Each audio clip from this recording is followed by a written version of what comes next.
Olá, queridos e queridas estudantes. Tudo bem? Tudo tranquilo? Tudo em paz com vocês? Eu espero que sim.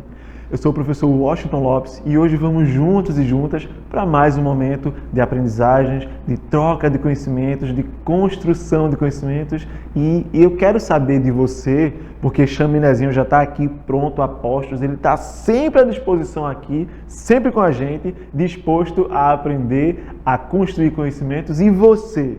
Tá pronto, tá pronta? Eu acredito que sim também. Vocês também estão sempre prontos e sempre à disposição. Então vamos lá? Vamos lá. O tema da nossa aula de hoje é os seres vivos e a preservação. Eu sou um ser vivo, você é um ser vivo, os diversos outros animais que a gente encontra no nosso dia a dia são seres vivos também, então é importante que a gente pense, né, nessa relação de preservação. Nós estamos sempre, né, conversando e refletindo, o professor está sempre lembrando da importância de a gente manter uma relação de respeito com o meio ambiente e, claro, com os demais seres vivos que fazem parte dessa grande comunidade da vida, como o professor sempre diz. Então, vamos pensar um pouquinho mais sobre isso na aula de hoje? Vamos lá.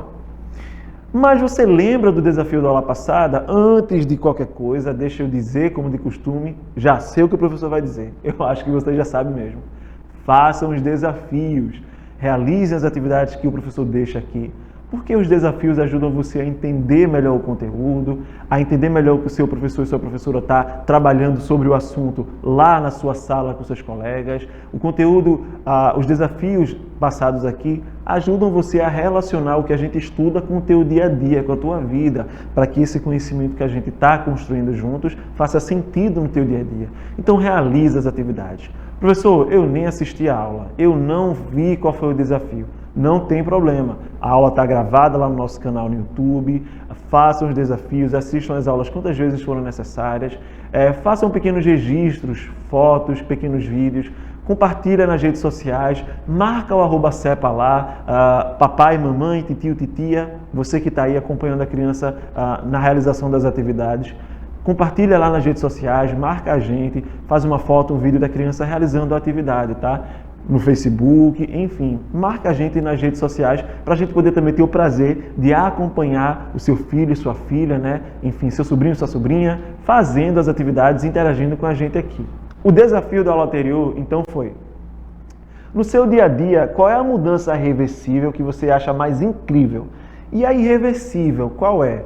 Ou seja, no seu dia a dia, quais são aquelas mudanças que a gente viu, né, nos objetos, enfim, nas matérias, que você acha mais bacana? Tanto a reversível como a irreversível. Então, esse foi o desafio da aula passada. E aí, você conseguiu fazer? Conseguiu observar? Eu espero que sim. Façam os desafios, tá?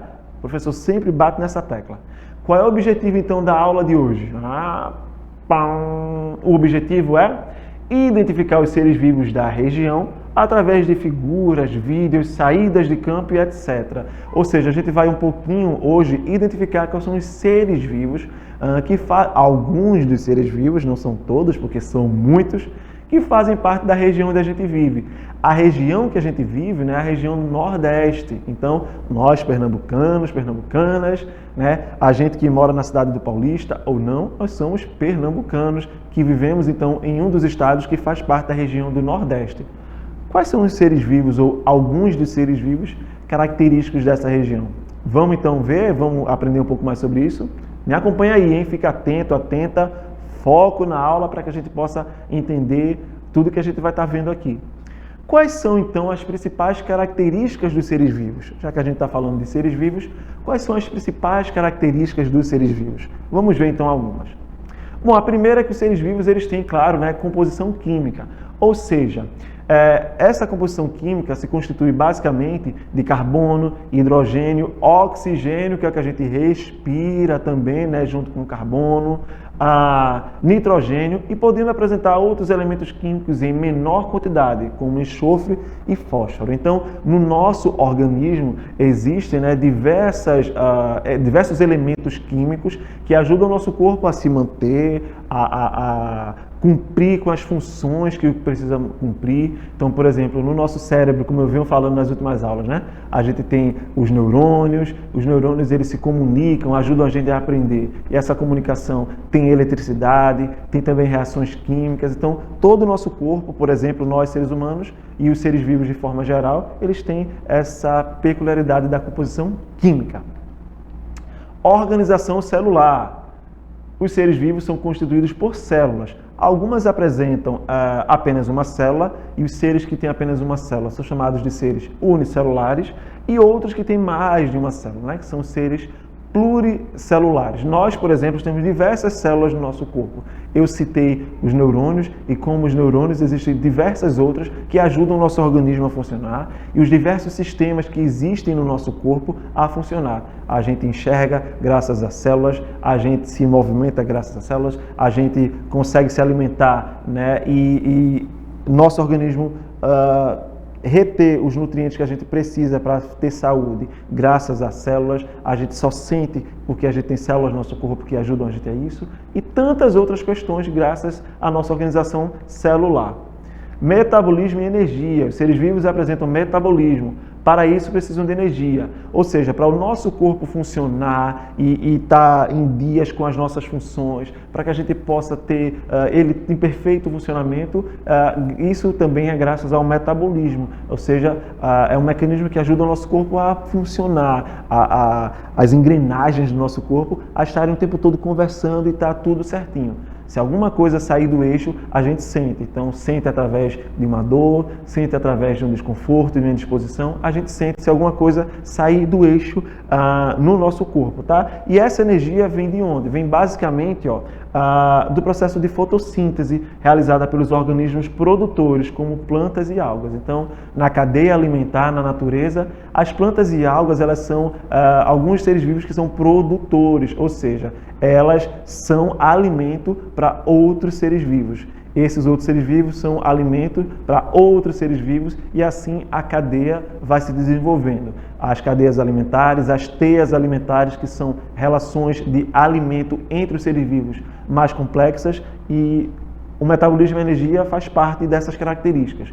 Os seres vivos, eles também apresentam a questão da reprodução, que pode ser assexuada, ou seja, sem a necessidade de dois parceiros, né, se encontrarem para poder gerar um novo indivíduo,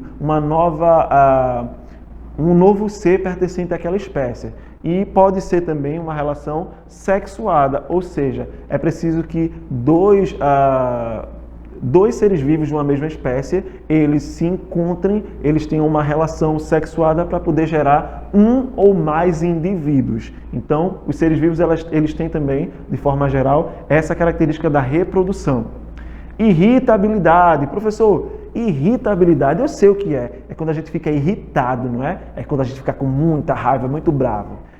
É também isso, tá? A palavra irritabilidade tem a ver com isso também. Mas não apenas isso. Na ciência, e quando a gente está falando aqui sobre irritabilidade em relação a uma característica dos seres vivos de forma geral, significa que os seres vivos, eles reagem aos estímulos do mundo, tá? E como é que isso acontece? Graças aos sentidos. Então, por exemplo, eu estou aqui falando para vocês, eu estou vendo algumas luzes aqui que estão ajudando o ambiente a ficar iluminado. Se eu ficar olhando fixamente para a luz, a minha visão vai começar a embaçar, porque é luz demais, é mais luz do que o necessário que eu preciso para enxergar. Então começa a irritar a minha visão. Esse é um sentido de irritabilidade, tá? Mas, professor, irritabilidade tem a ver só com coisa ruim, por exemplo, se olhar muito para a luz, irrita, tem a ver só com isso? Não. São todos os estímulos captados pelos nossos sentidos, ou seja, os estímulos captados pelos seres vivos que vão causar neles aí, alguma necessidade de resposta a algum estímulo, qualquer que seja. Então, se algum animal vive na mata e alguma parte dessa mata é devastada, é derrubada, isso vai ter impacto no dia a dia, porque impactou o habitat desse animal, então vai ter impacto também na vida, na existência, vai atrapalhar, ele vai sentir essas mudanças. seja porque o clima vai ficar mais quente, seja porque vai faltar alimento, já que foi tirada boa parte das árvores, dependendo do animal. Ele se alimenta do fruto, se alimenta das folhas, se alimenta dos pequenos seres vivos que vivem nessas árvores. Então, se forem derrubadas, principalmente em grande quantidade, ele vai sentir, ele vai ser influenciado, ele vai sentir, vai reagir a essas mudanças. Pode ser uma reação boa, mas nesse caso vai ser uma reação ruim, claro, porque é o habitat daquele ser vivo que está sendo ali violado, que está sendo degradado. Uma outra característica é a evolução, né? Os seres vivos modificam-se ao longo do tempo. Os seres vivos atuais, por exemplo, descendem de um ancestral comum que sofreu mudanças genéticas passadas de geração em geração. Então, por exemplo, nós seres humanos, nessa forma que a gente reconhece hoje como sendo nossa, houve um tempo na história da evolução dos seres humanos que foi diferente. A gente já foi mais baixinho, a gente já foi mais curvado, né? Ou seja, as espécies que nos antecederam, os nossos antecessores na evolução do ser humano, já tiveram mais pelos, já tiveram o formato do crânio diferente, forma do corpo diferente, enfim, porque os seres vivos eles têm essa capacidade de evoluírem e passarem parte dessa evolução através da genética, né? Então, por exemplo, você tem traços parecidos com o da sua mãe e do seu pai porque você recebeu isso pela genética do seu pai e da sua mãe. Então, a orelha sua é mais parecida com a do seu pai, o nariz é mais parecido com a da sua mãe. Por quê? Porque você recebeu essa herança genética do seu pai e da sua mãe, que são seus genitores, né? Quem criaram você. E aí a gente está falando sobre meio, a gente está falando sobre os seres vivos, né? O cuidado e a atenção e o conhecer animais que fazem parte da nossa região. Então, eu vou trazer aqui uma curiosidade sobre a caatinga. Você sabia, por exemplo, que esse é o único bioma, ou seja, um conjunto de ecossistemas interagindo entre si, bioma. Nós temos 6 grandes biomas no nosso país, que ele é exclusivamente brasileiro e está localizado no nordeste do nosso país, e ele constitui cerca de 10% do território nacional, a caatinga. Olha aqui uma imagem, ó, que representa a caatinga. Então tem alguns dados aqui de alguns animais que são característicos da caatinga, e eu trouxe alguns desses animais para a gente conhecer um pouquinho mais sobre eles hoje, tá? E talvez, inclusive, vocês conheçam até alguns desses. Vamos ver que animais são esses? Vamos lá. Bom, primeiro é esse aí, ó. Como é o nome desse animalzinho aí? A gente conhece ele, é comum a gente ver, né? Inclusive no nosso bairro, dependendo de onde você mora, na nossa cidade, enfim. Ele é conhecido como saguim, né? As pessoas chamam de saguim, alguns de sauim, e o nome dele, ó, é sagui de tufos brancos, os tufinhos brancos. O nome científico é Calitris jacus, é o nome científico dele. Algumas informações sobre esse animal. Ele é endêmico da Caatinga, especialmente da região norte do Rio São Francisco e litoral de Salvador. Normalmente vive em bandos, sendo este liderado pela fêmea mais velha. Quando a gente vê esse animal na rua, passando pelos fios, normalmente eles estão em bandos, não é? Pois é, esse é o sagui de tufos brancos, característico da nossa região, da Caatinga. E esse animalzinho aí? Até filme já tem, que tem a ver com eles, né? Que animal é esse aí? Ó, é a arara azul de Lear. O nome científico é Anodorhynchus leare, nome científico. Algumas informações. A arara azul de Lear é uma ave que vive somente na Caatinga baiana, ou seja, no estado da Bahia. E está ameaçada de extinção. Olha aí, ó, ameaçada de extinção. Sendo que sua principal ameaça está relacionada ao tráfico de animais e destruição do habitat. Esses animais correm o risco de deixarem de existir. E por que isso, em grande parte? Por conta do ser humano, que está destruindo o habitat e está pegando esse animal que é muito bonito, sim, tá? Mas as pessoas querem prender ele por conta da beleza. E aí eles acabam morrendo porque eles não nasceram, né, para viver presos. Muitos não conseguem sobreviver dentro de uma gaiola e morrem. E as condições em que as pessoas capturam e transportam esses animais são condições erradas, inadequadas, e eles acabam morrendo. Está ameaçado de extinção. Atenção, meninos e meninas, vamos aí ajudar as pessoas a entenderem de que não pode manter as aves presas, tá? Ó, um outro animal aí muito característico, tem até música também que fala desse animal, tá? Que animal é esse? Você conhece? Ó, o nome dele é asa branca, o nome popular, asa branca. O nome científico é Patagioenas picaruso. Patagioenas picaruso é o nome científico da asa branca. Algumas informações. Ela tem tamanho em mais ou menos 35 centímetros, sendo também conhecida como pombão.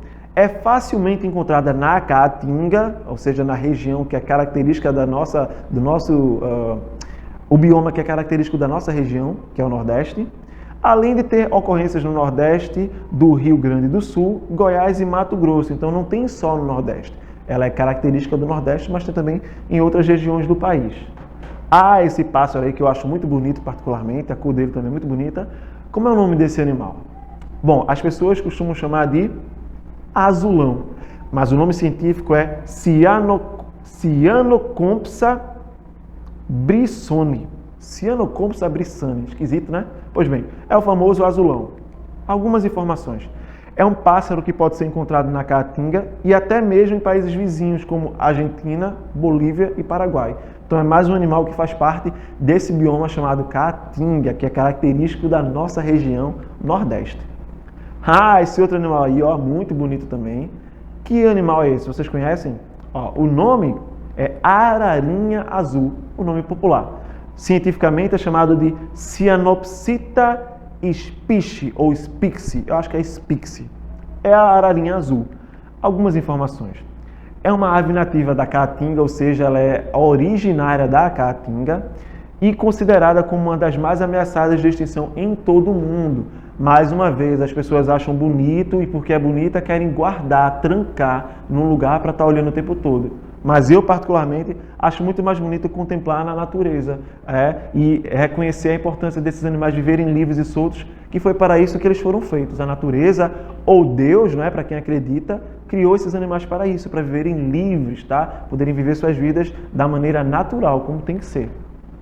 Um outro animal que eu, na infância, tinha muito medo desse animal. E é muito comum de a gente encontrar também, né, no lugar onde a gente mora, perto das matas, enfim, em lugares que tem plantas, tem árvores. Que animal é esse? A gente conhece, né, de maneira mais comum como calango, as pessoas chamam de calango, né? Mas, ó, o nome é calango de cauda verde e o nome científico é Ameivula venetacaldus. Ameivula venetacaldus, cada nome, não é diferente? Pois bem, algumas informações sobre ele.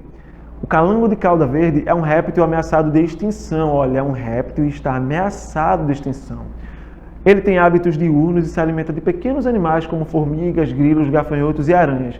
Então, se você vê um animal desse, não vai lá matar ele. Ah, porque vai me morder. Não vai, ele vai fugir de você.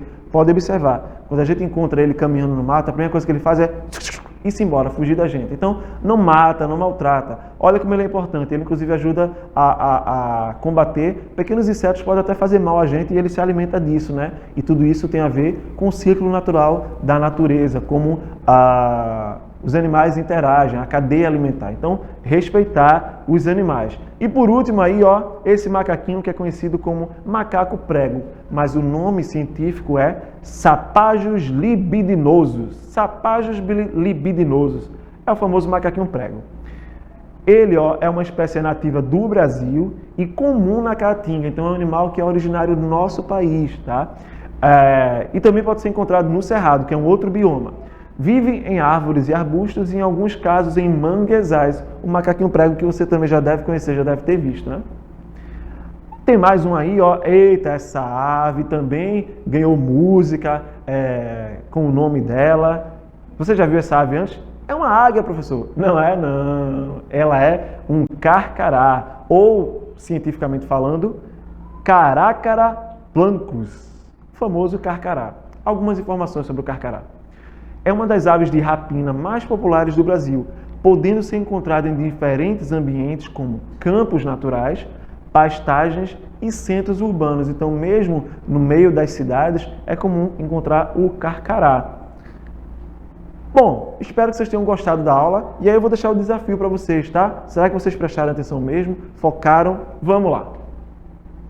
Certamente existem outros seres vivos vivendo, inclusive nos locais onde a gente mora ou costumamos visitar. Que tal fazer um registro de algum desses animais? Que tal você pegar o celular da sua mãe, do seu papai, seu se você tiver, de algum amigo, de alguma amiga, fazer uma foto de algum ser vivo que você encontra aí na sua cidade, no seu bairro, enfim, na sua rua. Que tal? Desafio lançado, hein? Então, se cuidem, cuidem do meio ambiente, né? Respeitem aos seres vivos, independentemente. Até a próxima aula. Tchau, tchau.